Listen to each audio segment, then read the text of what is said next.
ngaji itu harus objektif itu jujur. Jadi bisa saja korbannya ayah saya, bisa rektornya, bisa semuanya, tapi korban dengan makna yang bagus. Karena di antara saran Al-Quran Allah ngendikan kalau belajar atau mencari nasihat atau mencari kebaikan apa saja itu diistilahkan walau ala anfusikum awil walidaini wal aqrabin, meskipun ketentuan itu merugikan kamu. Jadi ketentuan apapun yang merugikan kita harus tetap kaji meskipun itu tidak menguntungkan kita. Karena banyak problem, mulai dulu sebenarnya problem itu orang yang wakam da'in yadda'i annahu da'a ilallah tapi hakikatnya yad'u ila nafsi. Jadi banyak da'i yang mengklaim dirinya mengajak ke Allah dan Rasul tapi sebetulnya hakikatnya mengajak ke kelompoknya sendiri. Saya ini termasuk kiai yang masih orisinil. Artinya orisinil gini, suatu saat atau kapan saja saya kok sudah tidak laku jadi kiai, asal Islam jalan tetap senang. Karena nggak penting yang populer saya apa enggak itu tidak penting, yang penting agama ini tetap jalan. Sama, negara ini harus jalan siapapun presidennya. Nah ini penting saya utarakan karena perbedaan antara nafsu dan komitmen beragama itu tipis sekali.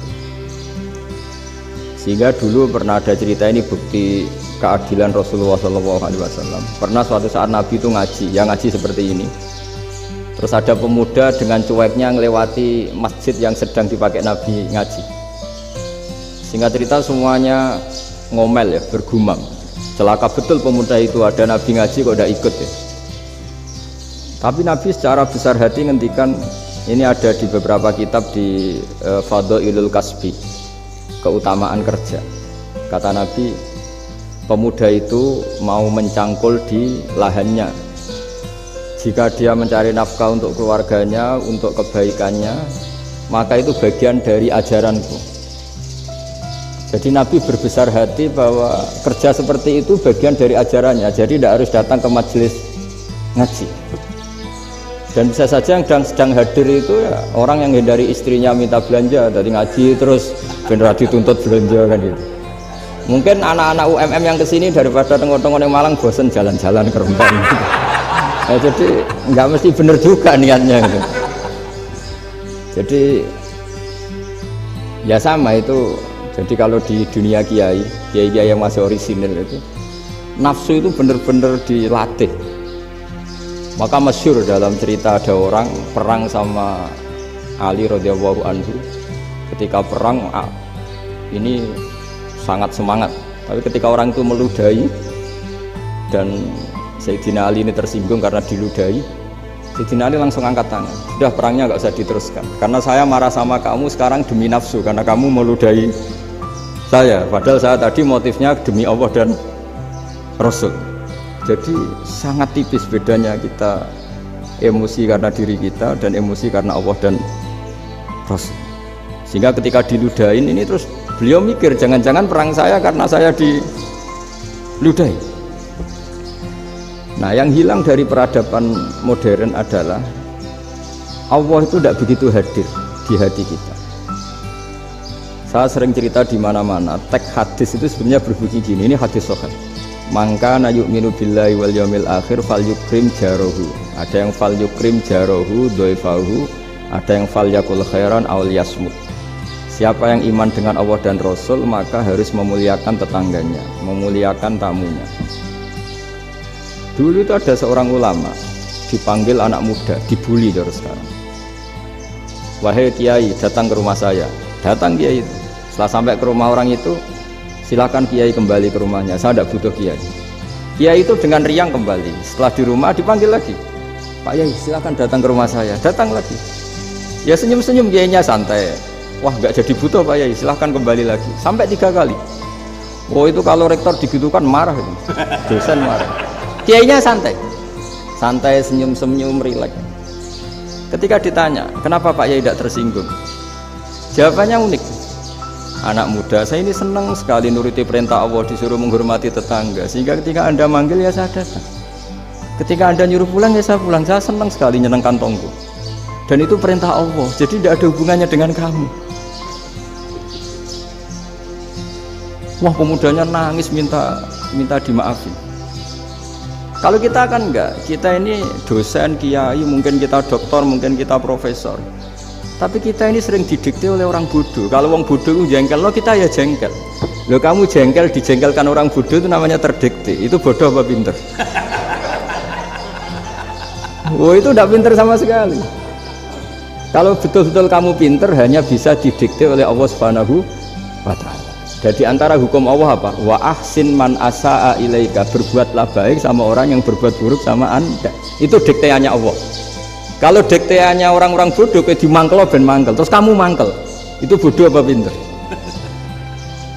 Nah, problem kita kekinian adalah wong pinter, wong bodoh itu podo-podo bisa didikte oleh sekelilingnya. Terus karuan wataknya perempuan seperti itu, wataknya anak-anak seperti itu, kita didikte. Anak-anak jengkelin kita mangkel, berarti kita didikte oleh orang bodoh. Makanya agama itu unik, kadang ngendikan wa ahsin man asa'a ilaika, kadang wasil mangkoto'aka, sambunglah orang yang memutus kamu. Karena dengan demikian kita hanya didikte oleh Allah Subhanahu wa Ta'ala, bukan didikte oleh hukum sosial. Cara Jawane nak ngapiki tangga sing apik akeh tunggale. Berbuat baik sama yang berbuat baik pada kita itu, mbok orang fasik ya seperti itu, maling ya seperti itu, sama. Tapi kalau berbuat baik sama orang yang berbuat jelek sama kamu itu baru luar biasa. Dan memang teksnya hadis wa ahsin man asa'a ilaika, berbuat baiklah sama orang berbuat buruk sama kamu. Jadi nggak boleh orang didikte. Makanya ngaji di sini diantaranya saya akan cerita dalam sebuah hadis sahih, dalam hadis hasan yang diriwayatkan Imam Tirmidzi, ada kalimat dari Rasulullah SAW. Dawe Nabi, la takunu imma'atan taquluna in ahsanan nasu ahsanna wa in dzalamu dzalamna walakin watti'u anfusakum in ahsanan nasu an tuhsinu wa in asa'u alla tadzlimu. Kamu jangan jadi orang yang mudah diombang-ambingkan oleh orang sekeliling kamu, yaitu kamu mengatakan jika orang baik ke saya akan baik, jika orang buruk ke saya juga akan membalas buruk. Itu namanya Anda didikte. Tapi berkomitmenlah kamu akan berbuat baik meskipun orang lain berbuat buruk. Nah sekarang logika sosialnya begini, kalau di Indonesia itu ada 1000 kiai, ada 1000 profesor yang ingin membenahi Indonesia, rata-rata orang awam itu semau gue. Terus mereka mendikte kita, perilakunya agak simpatik, perilakunya jengkelin, terus 1000 profesor ini ikut jengkel. Itu kira-kira jadi solusi apa goblok bareng ya? Sama 1000 kiai ini ikut jengkel, ini jadi solusi apa goblok bareng? Goblok bareng. Nah problem sekarang kita ini biasa didikte orang bodoh. Nah makanya ciri khas orang muslim itu kata Nabi, mangkana yu'minu billahi wal yaumil akhir. Jadi baik tetangga karena perintahnya Allah dan Rasul. Pentingnya apa? Bedanya karena berbuat baik ini perintahnya Allah, mbok tonggo apik lah kita tetap apik karena perintahnya Allah dan Rasul. Begitu juga dengan hubungan dengan istri, dengan anak. Mbok bojomu lagi cerewet lah ya tetap apik. Karena dengan cara itu kita hanya tunduk kepada Allah dan Rasul. Tapi kalau kamu, istri saya kalau baik ya saya baik, kalau enggak ya enggak, berarti Anda didikte oleh perilakunya dia. Itu latihan, ya kalau dalam bahasa pondok latihan jadi wali itu yang paling berat. Nabi itu kalau sama orang munafik itu sabarnya Masya Allah, padahal Nabi berso kalau orang itu orang munafik. Karena dengan cara seperti itu, bahwa kebaikan Nabi pada seseorang itu atas perintahnya Allah dan Rasul, bukan atas nama servis. Kalau Nabi hanya baik kepada Abu Bakar, itu mungkin orang bilang wisadu nih Abu Bakar baik sama Nabi. Tapi kalau Nabi baik sama orang munafik, Abdullah bin Ubay bin Salul, itu kalau nggak perintahnya Allah dan Rasul itu nggak bisa. Nah ini cobalah berlatih seperti itu sehingga kita tidak mudah didikte. Ya saya ulang lagi, nggak mudah apa?